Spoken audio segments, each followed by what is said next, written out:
I adjusted my blazer as I stood in the lobby of the Grand Hyatt, surrounded by Seattle's tech elite. The launch party for my sister Amanda's new software company, Nexus Solutions, was the talk of the industry. Floating champagne trays, ambient lighting, and enough self-important chatter to fill a TED conference. The irony of my presence wasn't lost on me. For 6 months, I'd been Nexus Solutions' biggest client under a different name. Of course, as CEO of Horizon Technologies, I'd signed their largest contract through a subsidiary, keeping my identity hidden behind layers of corporate structure. Amanda had no idea her tech support sister was actually running a Fortune 500 company. Your name? The hostess at the registration desk smiled professionally. Olivia Parker. Her perfectly manicured fingers scrolled through the tablet. Ah yes, general admission, back section, table 23. Of course, Amanda would never seat family near the VIP tables. I made my way through the crowd, nodding at familiar faces who had no idea who I really was. In this room, I was just Amanda Parker's plain older sister who did something with computers. The reality? I was Olivia Parker, CEO of Horizon Technologies, one of the largest enterprise software companies on the West Coast, the same company that had recently signed a $2 million contract with Nexus Solutions through our subsidiary, Atlas Systems. A contract Amanda had been bragging about all month. I found my table in the back, as far from the stage as possible while still being in the same room. My place card was handwritten, probably by someone's assistant's assistant. The other seats held middle management types, all looking slightly uncomfortable in rented formal wear. Ladies and gentlemen, a voice boomed over the speakers. Please welcome the visionary founder and CEO of Nexus Solutions, Amanda Parker. My sister practically floated onto the stage, her designer dress catching the spotlights perfectly. Everything about her was calculated for maximum impact, from her professionally highlighted hair to her casual but commanding stance at the podium. Thank you all for being here tonight, she began, her practiced smile gleaming. When I started Nexus Solutions in my garage 2 years ago, I had to hold back a snort. Her garage had been a fully funded office space backed by our parents' retirement fund, the same parents who drained their savings supporting her dreams while telling me to be practical about my career choices. And now, with the support of our incredible investors and our growing client base, including the prestigious Atlas Systems, my phone buzzed. A text from my CFO, contract review meeting tomorrow? Yes, I typed back. Need to discuss some concerns about Nexus Solutions delivery timeline. Amanda was still talking, her voice carrying that particular tone she used when building to a spontaneous joke. And of course, success like this doesn't come without sacrifice. Just ask my family, especially my sister. Here it comes. Poor Olivia still works in tech support, she laughed, gesturing vaguely toward my table. But hey, maybe once Nexus really takes off, I can get her a real job. The crowd chuckled politely. My tablemates shifted uncomfortably, suddenly very interested in their champagne glasses. I stayed perfectly still, my face neutral. Let her have her moment. The punchline would come soon enough. After the speech, Amanda worked the room like a politician, air-kissing investors and laughing just a little too loudly at their jokes. She was approaching my table, probably for the obligatory family acknowledgement, when her COO intercepted her. Amanda, the Atlas Systems representatives are here. Her face lit up. Where? Actually, I stood slowly, straightening my blazer. I can help with that. Amanda's perfect smile flickered. Olivia, not now. I need to meet with some very important people. Yes, I smiled. You do. I pulled out my business card, not the generic one I used for family functions, but my real one, CEO, Horizon Technologies, embossed in silver on heavy stock. What is this? She frowned, taking the card automatically. Proof that your sister did a little better than tech support. I turned to her COO, John, isn't it? We spoke last week about the implementation timeline concerns. The color drained from his face. Ms. Parker, you're the CEO of Horizon Technologies, parent company of Atlas Systems, your biggest client. I smiled at Amanda, surprise. The room didn't exactly go silent, there were too many people for that, but a bubble of quiet spread around us as nearby conversations stuttered to a halt. This is a joke, Amanda said flatly. You can't be. Call Marcus Thompson at Atlas, I suggested, or better yet, check your own contract. The final approval signature? That's mine. She fumbled for her phone, fingers trembling slightly as she pulled up her emails. I waited patiently as she found the document, watched her scroll to the last page. Olivia J. Parker, she read aloud, her voice barely a whisper. CEO, Horizon Technologies. The same sister who's just in tech support, I noted mildly, though I suppose running a Fortune 500 company could be considered technical support of a sort. John the COO looked like he wanted to sink through the floor. Several nearby investors were poorly concealing their interest in the unfolding drama. Why didn't you tell me? Amanda demanded, her professional mask cracking. All this time. Would you have believed me? I asked quietly, or would you have dismissed it? Like you dismiss everything about me that doesn't fit your narrative? I don't. Don't what? Don't constantly belittle my achievements? Don't treat me like I'm beneath you? Don't use me as a punchline in your speeches? She flinched. That was just a joke. No, I cut in. It was cruel, and now it's backfired rather spectacularly, hasn't it? The silence had spread further now, even the ambient music seemed muted. About that contract, I continued pleasantly, we should discuss the delivery timeline issues. Your team's missed 3 milestones already. We can fix that. John jumped in desperately. If we could schedule a meeting. Oh, we'll have meetings. I picked up my clutch. Many of them. Starting tomorrow at 9 a.m. in my office. Bring your project plans. All of them. Amanda was still staring at my business card like it might explode. Mom and Dad, they never said. They don't know. I shrugged. They were too busy funding your startups to notice what I was building. Ms. Parker. A silver-haired man approached. Martin Reeves, one of Seattle's biggest tech investors. I didn't realize you were here. We should discuss that AI development proposal. Tomorrow, Martin. I smiled. Tonight's my sister's big launch. Wouldn't want to steal her spotlight. The sarcasm wasn't lost on anyone. I turned back to Amanda. Congratulations on the launch. The canapés are excellent. Oh, and you might want to update your investor pitch deck. The market penetration numbers seem a bit optimistic. I walked out before she could respond, heels clicking against the marble floor, leaving behind a wake of whispers and a sister whose perfect night had just imploded. The next morning, I arrived at my office to find it already buzzing with activity. Sarah, my assistant of 5 years, met me at the elevator. Your sister's been calling since 6 a.m., she reported, falling into step beside me. Your parents too, and Nexus Solutions' entire executive team is waiting in the conference room. How long have they been here? Since 8. They brought presentations, technical documentation, everything. I smiled slightly. Good, they're taking this seriously.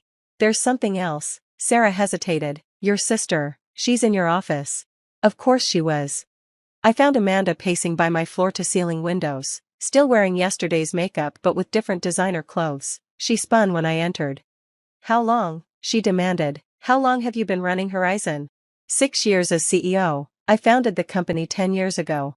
10 years? She sank into one of my visitor chairs. But that's when you were supposedly working entry-level IT jobs. No, that's what you assumed I was doing because you never actually asked. I set my things down, took my seat behind the desk. You were too busy with your own startups to notice what I was building. But you never said anything. At family dinners, holidays. Would it have mattered? You were always too busy talking about your latest venture, your newest investor, your brilliant ideas. I leaned back. When was the last time you asked me about my work? Really asked, not just used it as setup for a joke. She had the grace to look ashamed. I didn't mean. Yes, you did. You meant every joke, every dismissive comment, every time you used me as an example of someone who didn't dream big enough. Olivia. No, I cut her off. We're not having that conversation right now. Right now, we're discussing your company's failure to meet its contractual obligations to mine. She straightened, trying to gather her professional dignity. We can explain the delays. To my project team, in the conference room, where you should be. Can't we talk about this? As sisters? We stopped being sisters the moment you decided I was beneath you. I pressed my intercom. Sarah, please escort Ms. Parker to the conference room, and send in the first quarter projections.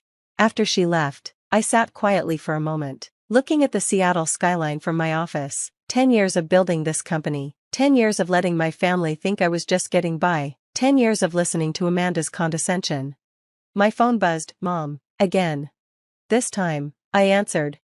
Olivia? Her voice was uncertain. Is it true? Amanda just called us. Yes, Mom, it's true. But why didn't you tell us? Would you have believed me? Or would you have been too busy helping Amanda with her latest startup? Silence. We had no idea. No, I agreed. You didn't. Because you never looked. Honey, we never meant to. I have a meeting, Mom, a very important one with Amanda's company. We can talk about this later. I hung up before she could respond. The conference room was tense when I walked in. Amanda sat between her COO and CTO, all three looking like students called to the principal's office. My team, actual tech experts, not just people who talked a good game, filled the other side. Let's begin, I said, taking my seat. John, walk us through the missed milestones. The next 3 hours were brutal. Every flaw in their system, every missed deadline, every optimistic projection was laid bare. Amanda's technical team struggled to explain their decisions to people who actually understood the technology. So, I concluded as the last presentation ended, you've missed 3 major deliverables, your codebase is inefficient, and your scalability projections are fundamentally flawed. We can fix it, Amanda's CTO insisted, we just need more time. Time isn't the issue, I cut in, competence is. Amanda flinched. Here's what's going to happen, I continued. We're assigning our senior development team to review your entire system. You'll implement their recommendations without argument, miss another milestone, and we pull the contract. You can't, Amanda burst out, that contract is half our revenue. Then I suggest you start taking it seriously. I stood, daily progress reports starting tomorrow. My team has complete access to your systems, no exceptions. They filed out looking shell-shocked. Amanda lingered. Olivia, please. Please what? Let you continue delivering subpar work because we're family? That's not how this works. I didn't know. No, you didn't, because you never bothered to find out. Too busy being the family success story to notice you weren't the only one building something. She sank back into her chair. Does it feel good, getting revenge like this? Revenge? I laughed. This isn't revenge, Amanda. This is business. Something you claim to understand but clearly don't. What's that supposed to mean? It means you built a company on hype and connections while I built mine on actual technology and expertise. The difference is showing. She stood slowly. I worked hard for everything I've achieved. No, I corrected gently. You worked hard at appearing successful. There's a difference. And you're so perfect? Hiding your success, letting everyone think. I didn't hide anything. I just stopped trying to compete with your constant need for attention and validation. That hit home. She stepped back like I'd slapped her. The meeting's over, I said, gathering my papers. You should get back to your office. You have a lot of work to do.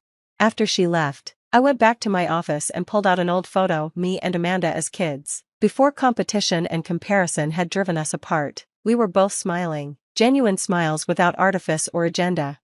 Sarah buzzed my intercom. Your father's here. Of course he was.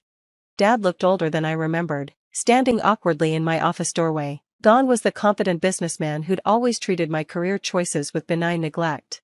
Nice view, he said finally. Better than the IT department you always assumed I was stuck in?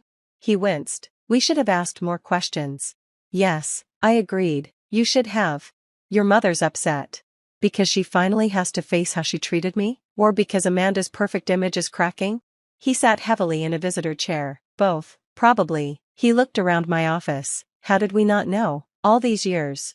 You knew what you wanted to know. Amanda was the star, the one who needed support and attention. I was just, reliable. And now you're her boss. No, I corrected. Now I'm her client. A client who's been deeply unimpressed with her company's performance. Are you going to cancel the contract? If they don't improve? Yes, that's business. He nodded slowly. You know, I always thought Amanda inherited my business sense. Turns out you did. I inherited your work ethic, I said quietly. Amanda inherited your love of appearances. That hit home. He looked down at his hands. We failed you, he said finally. No, I stood, walking to the window. You just failed to see me. There's a difference. 3 months later, I sat in the same conference room, reviewing Nexus Solutions' latest progress report. The improvements were significant, amazing what proper oversight and actual consequences could accomplish. Amanda sat across from me, looking different. The designer clothes were still there, but the artificial confidence was gone, replaced by something more genuine. The system updates are complete, she reported. All performance metrics are exceeding targets. So I see. I closed the report. Well done. She blinked, surprised by the praise. Really? I'm hard on my vendors, Amanda. Not cruel. You've done good work here. We had help, she admitted. Your team, They know things we never considered. That's what happens when you focus on substance over style. She was quiet for a moment. I'm sorry, she said finally, for everything, the jokes, the dismissal, the way I treated you. I know. How did you do it? Build all this while you were mocking me? Simple. I stopped caring what you thought and focused on what I could build. She nodded slowly. I get that now. The difference between appearing successful and being successful. Do you? Getting my ego handed to me by my tech support sister was quite the wake-up call. She smiled slightly. Mom's still processing it all. Mom's still processing that her backup daughter outperformed her star. You were never the backup, she said quietly. We just couldn't see past our own assumptions. I studied her for a moment. The old Amanda would have turned this into a performance, a dramatic scene of reconciliation. This Amanda just sat there, accepting her truth. The contract's up for renewal next month, I said finally. She straightened. I know. Submit your proposal by Friday. And Amanda? I stood. Make it real this time. No hype, no inflated projections, just honest work. I will. She gathered her things, then paused. Sunday dinner this week? Mom's cooking. Will I be the punchline of your stories again? No, she said seriously, but I might ask you for actual business advice, if that's okay. I smiled slightly. That would be okay. After she left, I went back to my office and looked at that old photo again. Two sisters. Before success and competition had driven us apart, maybe, just maybe, we could find our way back to something real. My phone buzzed. A text from Mom. Dinner on Sunday? I'd like to hear about your company, really hear about it. I looked out at the Seattle skyline, at the city where I'd built my success while my family looked the other way, at the empire I'd created while they underestimated me. Yes, I texted back, I'd like that. Because sometimes the best revenge isn't revenge at all. It's simply standing in your truth and letting others finally see you clearly. Even if it takes a $2 million contract and a very public revelation to make it happen. What do you think about Olivia's story? Was she right to keep her success hidden, or should she have been more open with her family? Share your thoughts in the comments below, and don't forget to follow for more stories about family, success, and the courage to be seen.